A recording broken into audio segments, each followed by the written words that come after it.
The Coral Sea has always had two faces. To tourists, it's a place of sunlit water and calm horizons. To sailors, it's a place that remembers.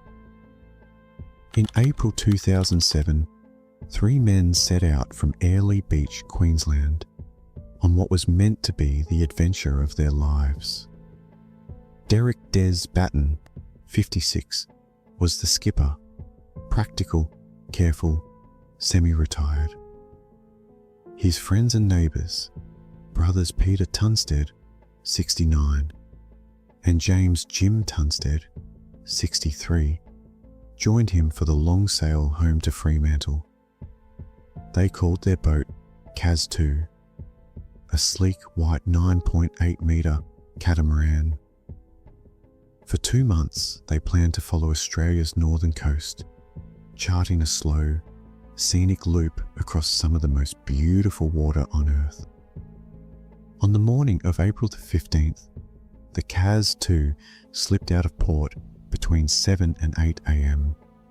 The sea was alive with a light breeze, small whitecaps flickering in the sun. At 9:30, Peter phoned his wife. Everything, he said, was going perfectly. They were having coffee. Half an hour later, Jim filmed a short video, the last record of life aboard. Des sat calmly at the helm. Peter was fishing from the stern. The sea looked playful, not hostile. None of them wore life jackets. Nothing about the footage suggested danger. No fear, no chaos. Just 3 friends under an open sky. That evening, another vessel spotted what might have been the Kaz II, turning sharply off course, 90 degrees out to sea. No signal, no distress call, just a white catamaran heading the wrong way. 3 days later, a Coast Watch plane found her drifting 80 nautical miles off Townsville.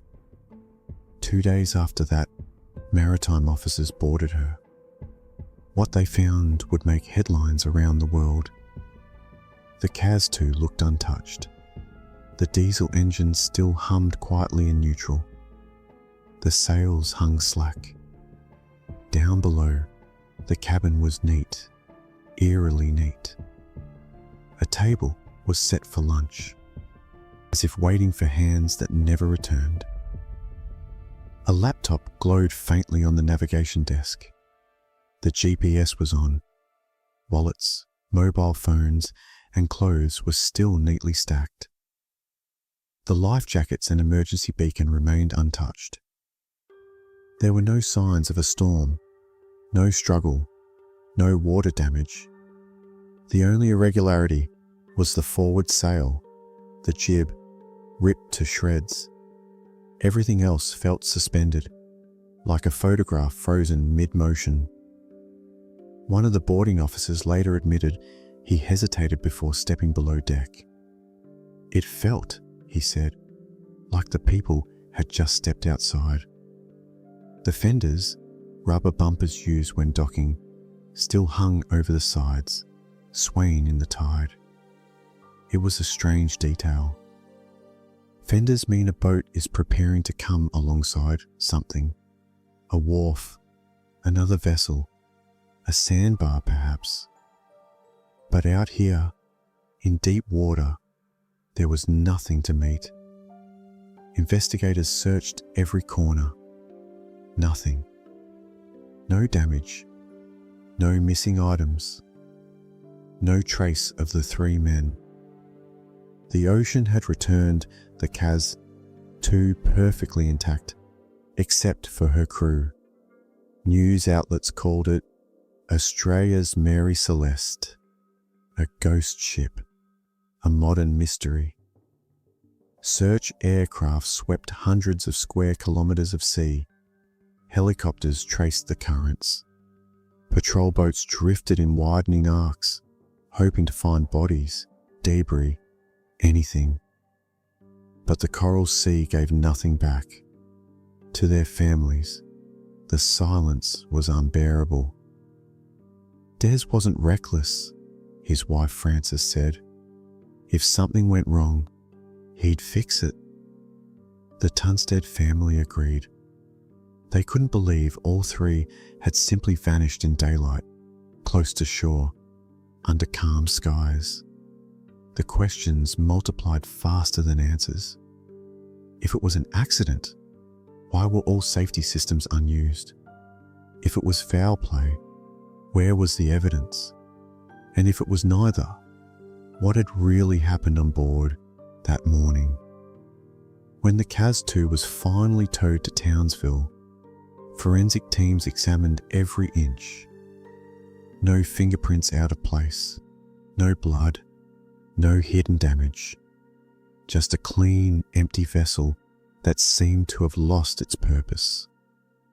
Months later, when the coroner announced a public inquest, the case had already become something larger than tragedy. It was a riddle, an unnerving reminder that even in an age of GPS and satellite tracking, the sea could still erase a story in seconds. The coroner's task was to explain the impossible. How could three men vanish from a working yacht in perfect weather without a sound? He would soon offer an answer. But like everything else about the Kaz II, even the answer would come wrapped in silence. The inquest opened in August 2008 in Townsville, more than a year after the Kaz II had drifted into legend. Inside the small courtroom, the family sat quietly, hope and resignation woven into the same expression. The coroner, Michael Barnes, spoke with careful calm. He wasn't there to sensationalize, only to bring order to what little was known. His task was simple to describe, but impossible to prove. How did three ordinary men vanish from a stable yacht in calm seas, leaving everything behind but the silence?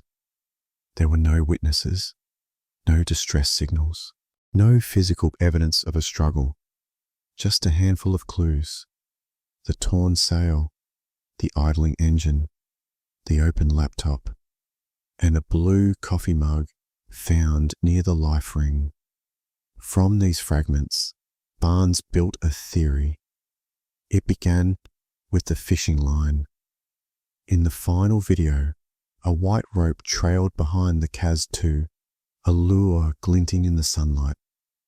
At some point after filming, that line may have caught around the rudder or propeller. Peter Tunstead, who had been fishing, probably leaned over the back of the boat to free it. The sugar scoop, the small rear step just above the waterline, was narrow and slippery. The catamaran was still moving. A wave or sudden jolt might have unbalanced him. He fell. Peter couldn't swim well. The water was choppy. Panic must have set in instantly.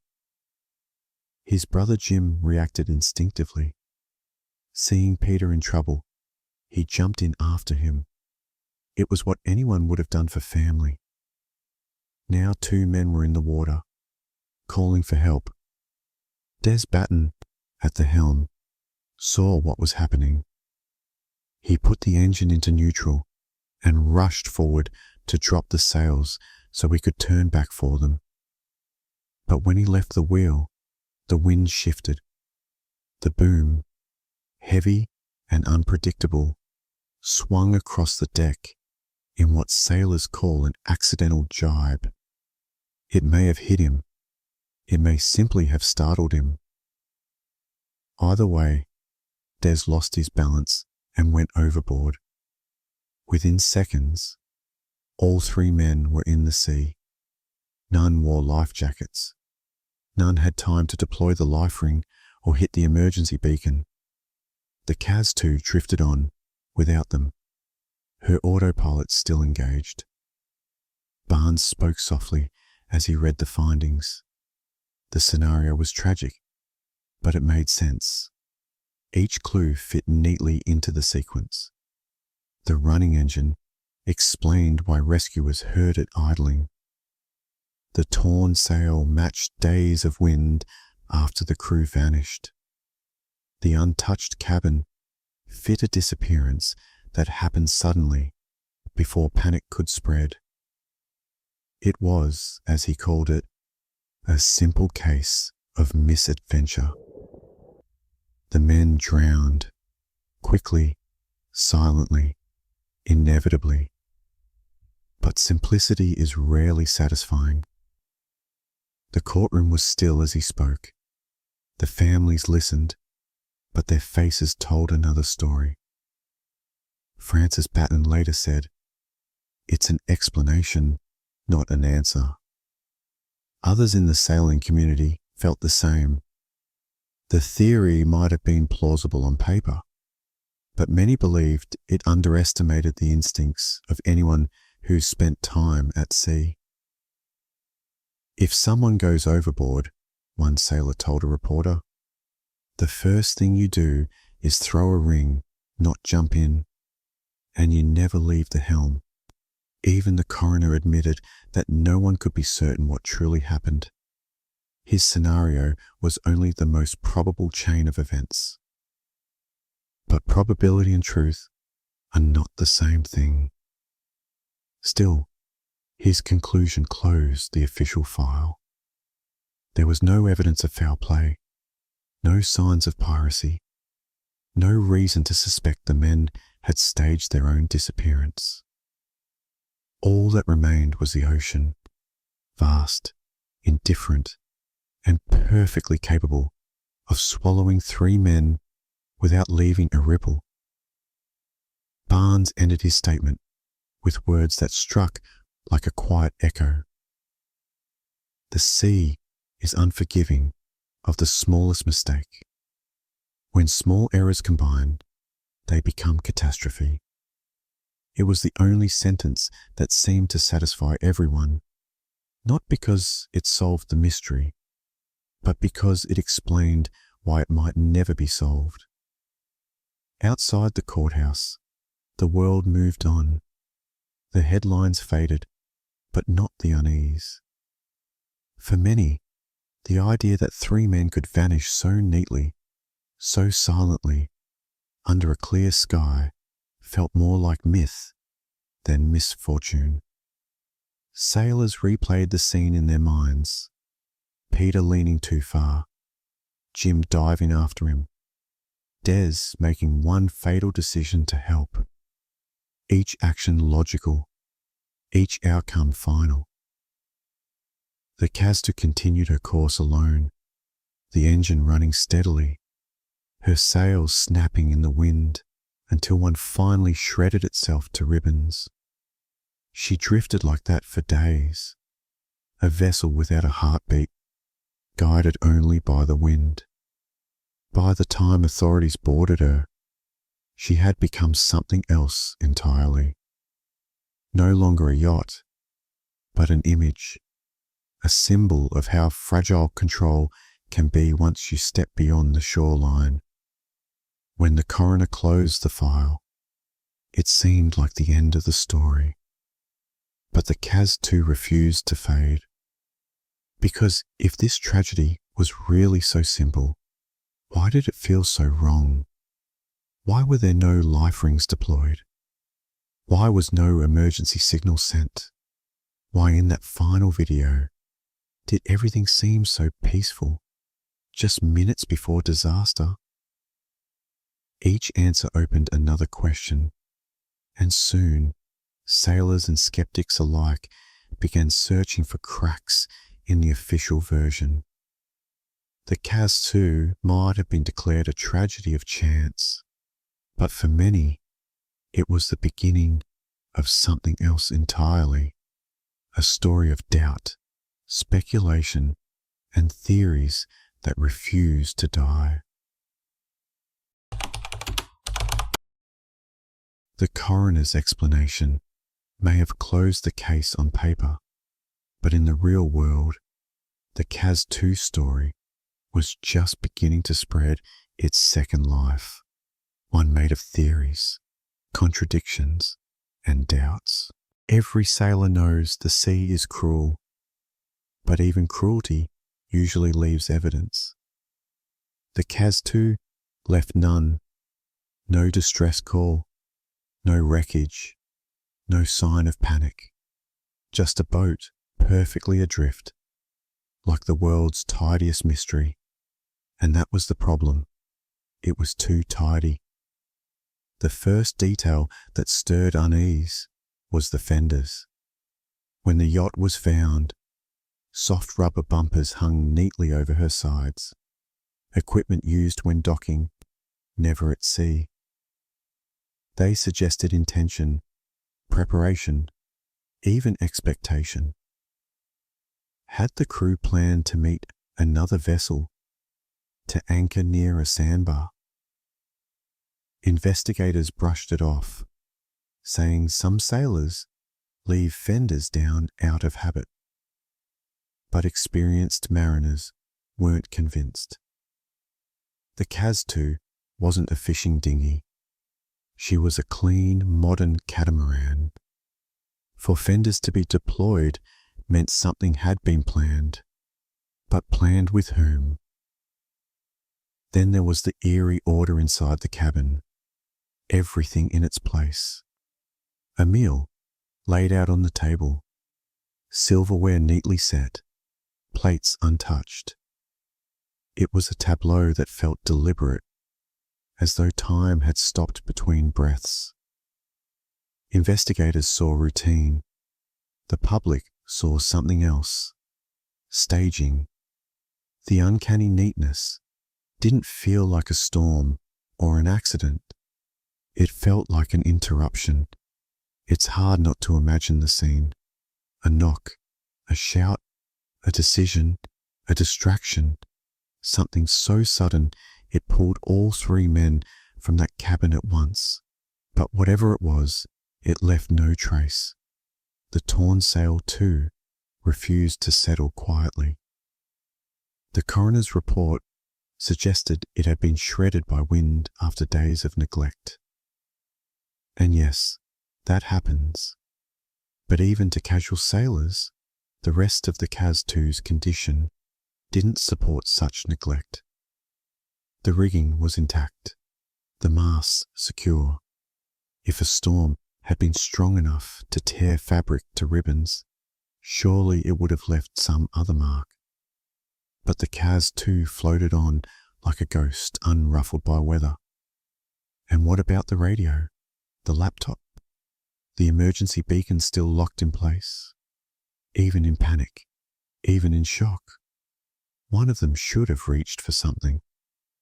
The coroner's timeline required a perfectly coordinated tragedy. Each man incapacitated before he could react. Possible, yes, but likely? Not quite. The odds of 3 simultaneous drownings without a single distress action felt like the ocean playing dice with impossible precision. So the public made its own theories. The most popular was the sandbar theory, a gentler explanation for a cruel event. It suggested that the Kaz II had run aground on a shallow sandbar near George Point. The men might have placed the engine in neutral and gone overboard to push her free. They could have removed their valuables, maybe even their shirts, to keep them dry. Then, as the tide lifted, the boat drifted loose, slipping away faster than they could chase it. 3 men, stranded in rising water, watching helplessly as their home sailed itself into the horizon.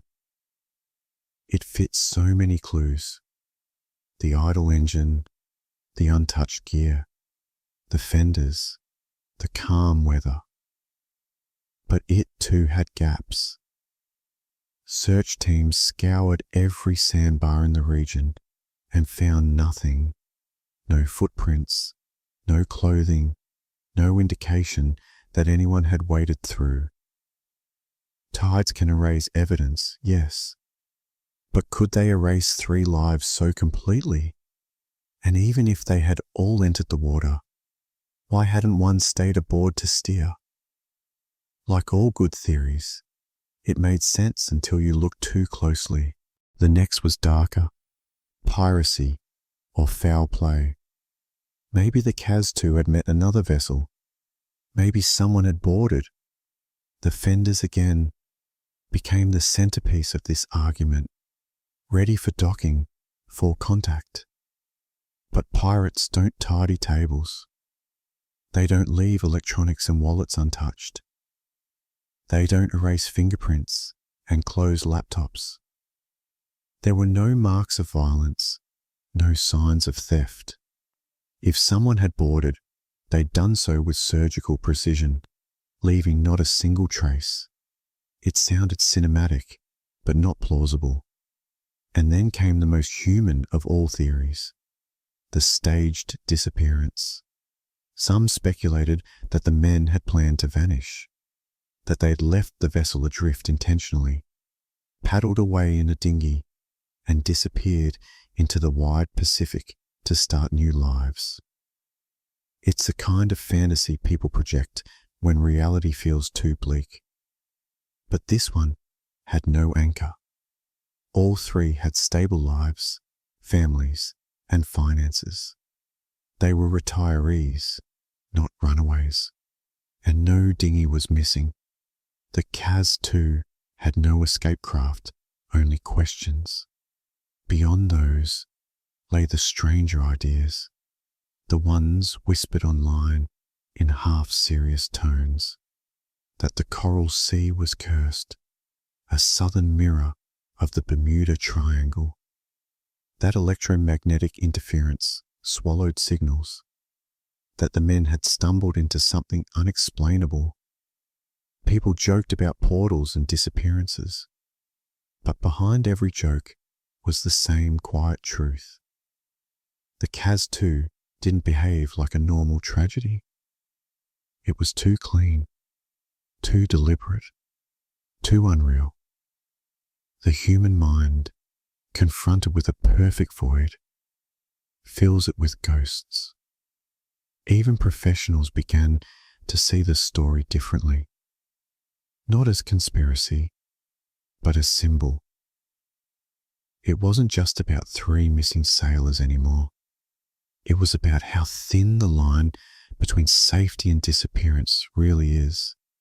You can have GPS, radios, and satellite beacons. You can have experience, calm weather, and a steady hand. And still, the sea needs only one mistake. Whether the men drowned, drifted, or disappeared, the Kaz II became proof of that fragility. By the end of 2008, the theories had splintered into a dozen versions of the same story. The sandbar believers, the piracy truthers, the pragmatists who clung to the coroner's logic, but all agreed on one thing. Whatever happened out there happened fast. Too fast for a call, too fast for rescue, too fast for goodbye. And that speed, that eerie silence between one moment and the next, is what turned an accident into a legend. When the Kaz II was towed back to port, she looked almost new. White hull gleaming, sails replaced, her name stenciled neatly across the stern. But beneath that polished surface, she carried a shadow that would never wash away. 4 months, she sat moored in Townsville, a quiet attraction for journalists, tourists, and sailors who came to stare. Some leaned on the rail, whispering that they could feel something, an unease, a kind of residue. Others just stood there in silence, as if the boat herself might speak. She never did. The Kaz II became more than an abandoned yacht. She became a question in physical form, a shape of absence, a floating contradiction. How could a vessel so intact contain so much mystery? In the years that followed, her story spread far beyond Australia. Documentaries called her the modern Mary Celeste, forums filled with speculation. Every detail, the video, the fenders, the coffee cups, was dissected and reassembled in endless combinations. But beneath all the speculation, one truth kept resurfacing. The sea doesn't always give explanations. Even with satellites and sonar, it remains the last place on Earth where a person can vanish completely. For the families of Derek Batten and the Tunstead brothers, the years that followed were a quieter kind of storm. There were no bodies to bury, no last words to hold on to, only paperwork and theories. Frances Batten once said that when she closed her eyes, she didn't picture Des drowning. She pictured him sailing endlessly, somewhere calm, somewhere unreachable. It was easier that way. Jim and Peter's relatives echoed the same sentiment. They were good men, one family member said. Maybe they just went further than we can follow. It's what grief does in the absence of proof. It turns tragedy into story, because stories are the only things strong enough to stand against the sea. Yet the Kaz II left something behind besides sorrow. She left a lesson. After the case closed, maritime authorities quietly reviewed safety procedures for recreational sailors. The message was simple: calm water kills complacency. Courses across Queensland began to show the final video of the men aboard. Their relaxed laughter, their confidence, the easy rhythm of a morning at sea. Instructors would pause the footage and say, "This is what danger looks like before it happens." It wasn't fear they were teaching. It was respect. The ocean doesn't roar before it takes you. Sometimes it whispers. Over time, the Kaz II faded from front-page news, but she never really disappeared. Her story became something people told in pubs, in classrooms, in documentaries narrated in low, careful voices. Every generation of sailors has its ghost ship. The Mary Celeste in the Atlantic, the Carol A steering off the Carolinas, and now the Kaz II in the Coral Sea. Each one a mirror reflecting the same truth. For all our technology, we are still small out there, and maybe that's why the Kaz II endures. It isn't just the mystery of what happened, it's what that mystery represents. In a world that believes everything can be explained, the Kaz II reminds us that some moments remain ungraspable, that even in the 21st century, the Earth still has blank spaces where logic fades and silence speaks louder. 3 men left Airlie Beach under blue skies and calm wind. They laughed, they fished, they made coffee. Within hours, they were gone, leaving behind a boat that felt less like a crime scene and more like a message. Maybe the message was this: control is an illusion. Today, the Kaz II is remembered not as a story of failure, but as one of humility. Sailors who passed through the Whitsundays still mention her name. Some claim they've seen her ghostly twin in the distance, a white catamaran gliding just beyond reach. disappearing when the binoculars lift. Others swear they've dreamed of walking her deck, hearing footsteps that aren't their own. Stories, of course. But every story has a current of truth. Because the sea has memory. It carries what it takes, not always as wreckage, but as warning. If you stand on the pier at Airlie Beach and look east, the coral sea stretches into infinity. It looks gentle, sunlight scattered over blue. You'd never know what it's capable of. You'd never guess that just beyond the horizon lies a mystery that still refuses to die. Somewhere under those same waters, the truth of the Kaz II sleeps, untouched, unrecorded, unreachable. And maybe that's where it belongs, because some stories aren't meant to be solved. They're meant to remind us that the world still holds corners that cannot be charted, where 3 men can vanish from a modern boat in broad daylight, and the only thing left behind is a question. The Kaz II didn't capsize. She didn't burn. She didn't sink. She simply kept going. A perfect vessel, carried onward by currents and wind, until she became something greater than the sum of her evidence.